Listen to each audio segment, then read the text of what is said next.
Olá, olá, olá! Estamos aqui em mais um vídeo.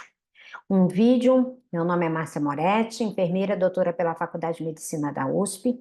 Eu venho aqui convidar você, antes de assistir esse vídeo, a se inscrever aqui no meu canal do YouTube. Eu peço ainda a gentileza de você enviar esse convite, enviar esse vídeo para 2, 3, 4 enfermeiros da sua, dos seus contatos, da sua rede social, tá? Para que a gente cada vez mais possa entregar conteúdo aqui. Quero que você comente o que você achou desse vídeo, se você realmente vive esse tema que eu vou abordar aqui, tá? O que eu vou falar hoje aqui é sobre como eu avalio a saúde mental do meu paciente de dor. Quais as ferramentas que eu utilizo para avaliar, que me ajudam a, pelo menos, triar esse paciente e, assim, eu saber se realmente há indicação ou há possibilidade desse paciente se beneficiar com a ajuda de um profissional especializado da saúde mental. Eu não sou enfermeira, eu não sou psicóloga, mas eu sou enfermeira de dor e eu não trato dor, eu trato pessoas que têm dor.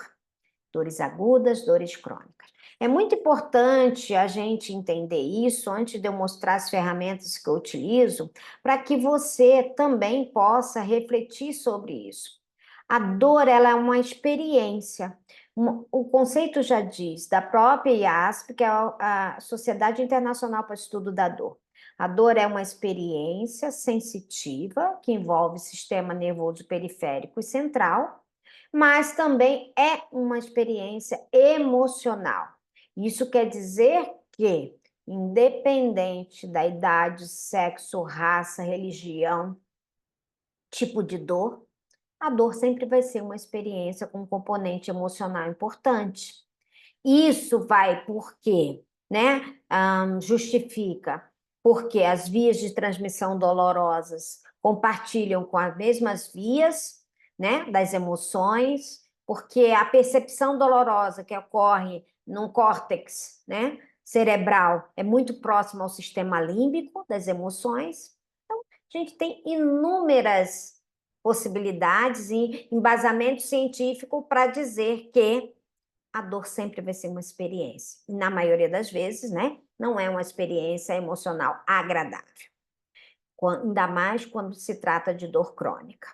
Então, nós precisamos ter o entendimento se eu, quanto enfermeiro, quero avaliar o meu paciente, eu tenho sim que olhar ele como um todo, no seu bio, psico, sócio, né, espiritual.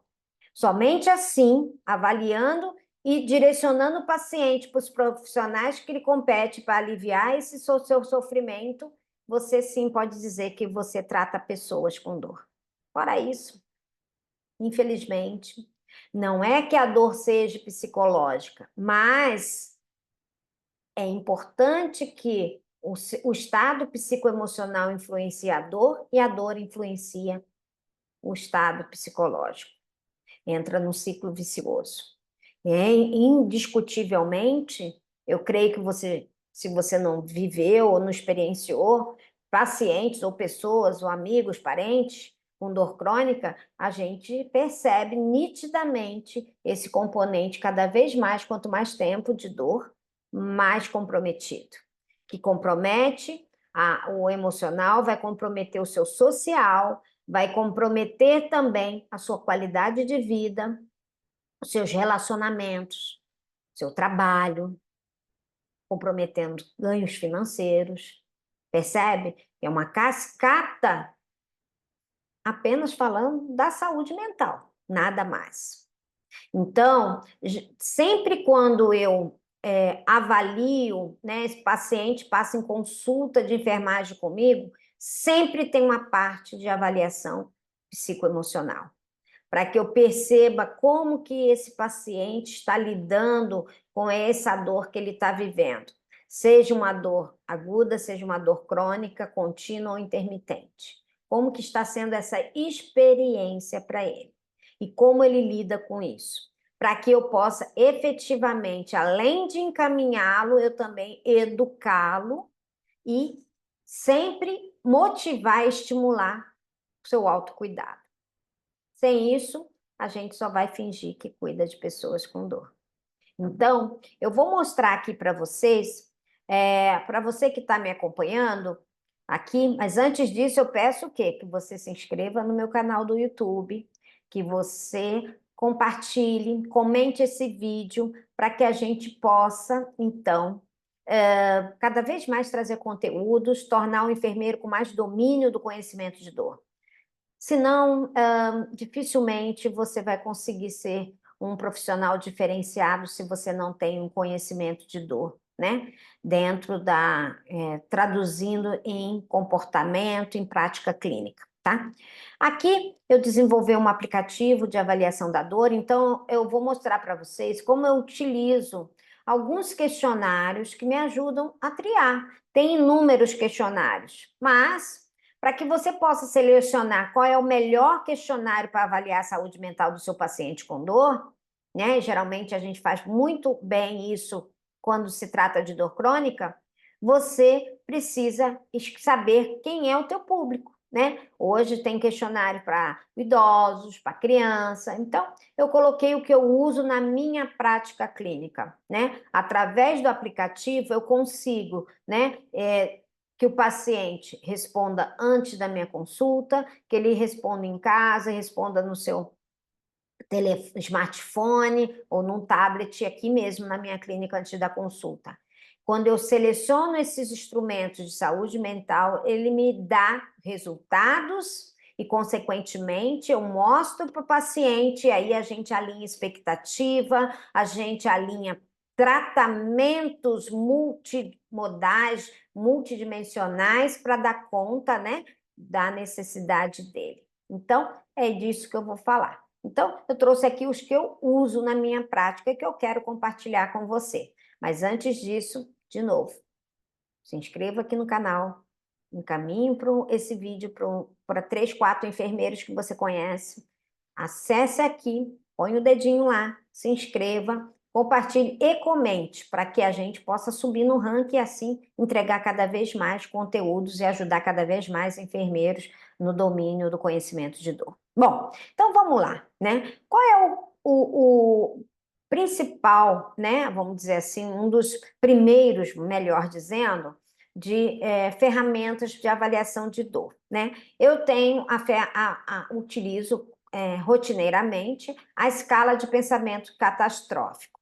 É uma escala que contribui para a gente entender a incapacidade, né? E, consequentemente, se esses pensamentos recorrem à mente do paciente, né? Isso vai me ajudar, além, quando o paciente tem pensamentos catastróficos positivos, vai já me sinalizar alerta para que provavelmente esse paciente tenha uma amplificação dolorosa da sua dor, da sua intensidade de dor, e também tem uma dificuldade na adesão ou baixa adesão ao tratamento de dor. Então, quando é positivo, eu creio, né? E aí cada um, mas eu costumo encaminhar para a saúde mental, principalmente para a psicologia.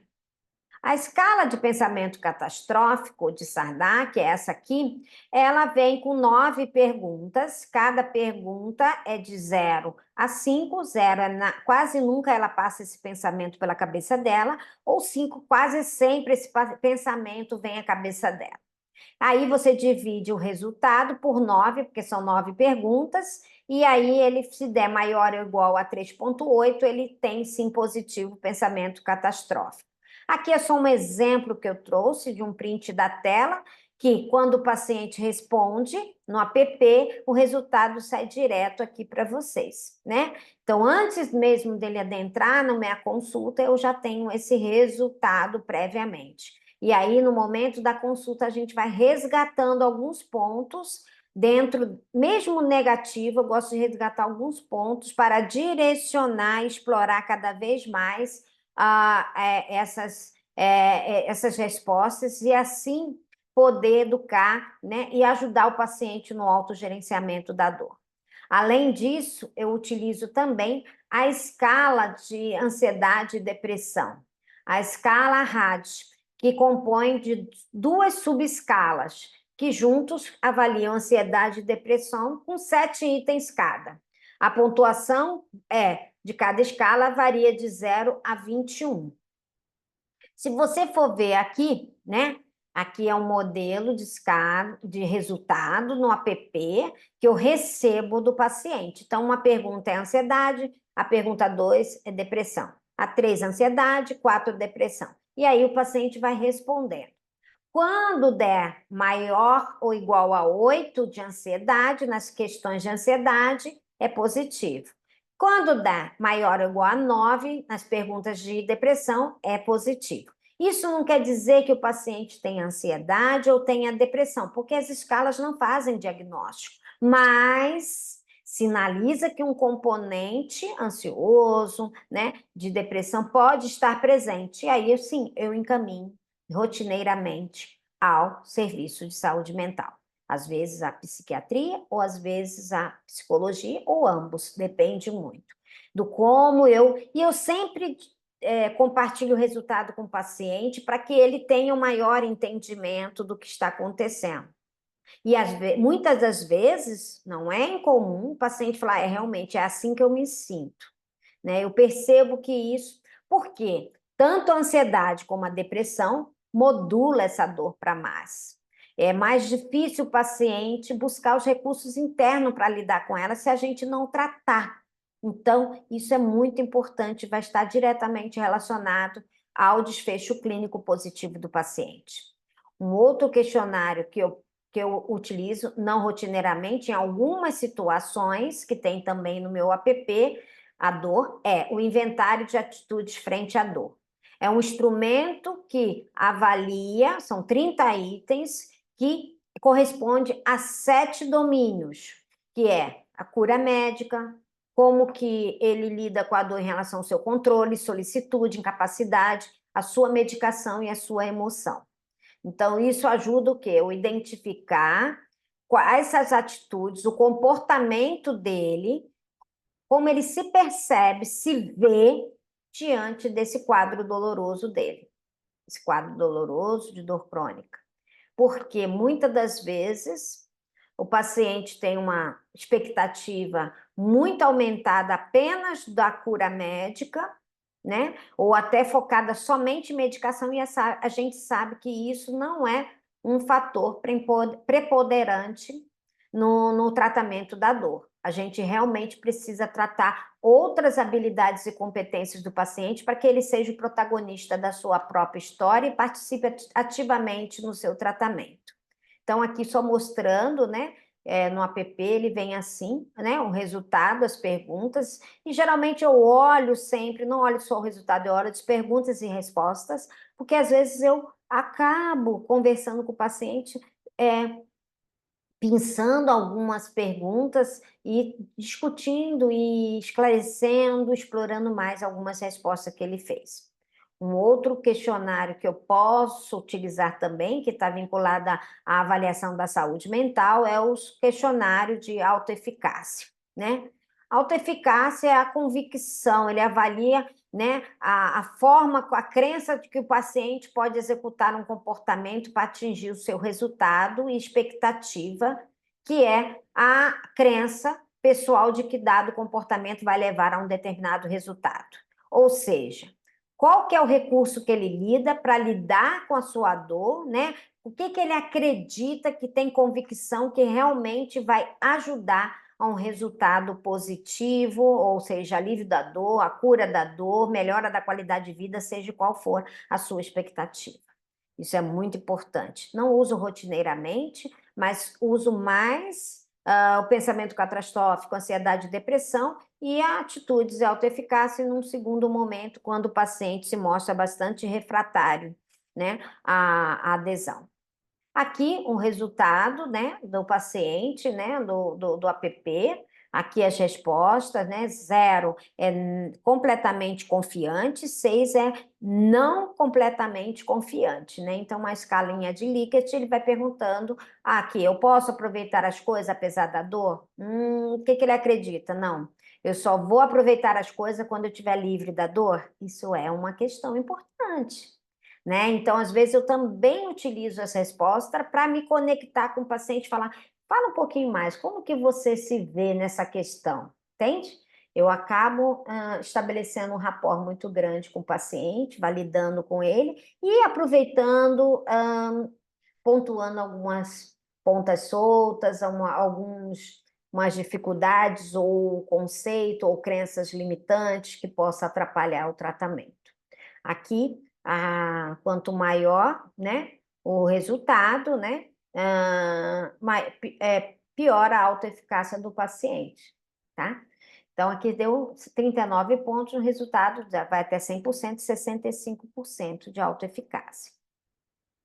Então, esses são os questionários que eu utilizo na minha prática. Então, se você é enfermeiro e realmente atende, cuida, né, trata de pessoas com dores crônicas, você não pode deixar de explorar a saúde mental dela. Se você não quer usar as escalas, não tem problema, mas você precisa fazer uma boa anamnese da saúde mental para que ajude a identificar pacientes que possam se beneficiar do cuidado da saúde mental, porque inevitavelmente, se eu não cuidar, provavelmente eu estou fadada ao insucesso. E quanto enfermeiro, você tem uma responsabilidade muito grande com esse paciente para oferecer um cuidado mais integral possível. E se eu não avalio ele de forma mais abrangente, mais holística, dificilmente eu vou conseguir identificar esses pontos e realmente poder fazer a diferença na vida dele. Então, fica aqui o meu pedido, meu agradecimento para que você se inscreva no meu canal, compartilhe com o enfermeiro, coloque lá com a sua dúvida, qual é a sua maior dificuldade na avaliação de saúde mental do seu paciente de dor e como que você lida quando realmente você percebe que o paciente tem um comprometimento psicoemocional, né? Bastante importante, e como que você lida isso na sua prática clínica. Comente aqui. Um grande beijo, fica com Deus e até o próximo vídeo.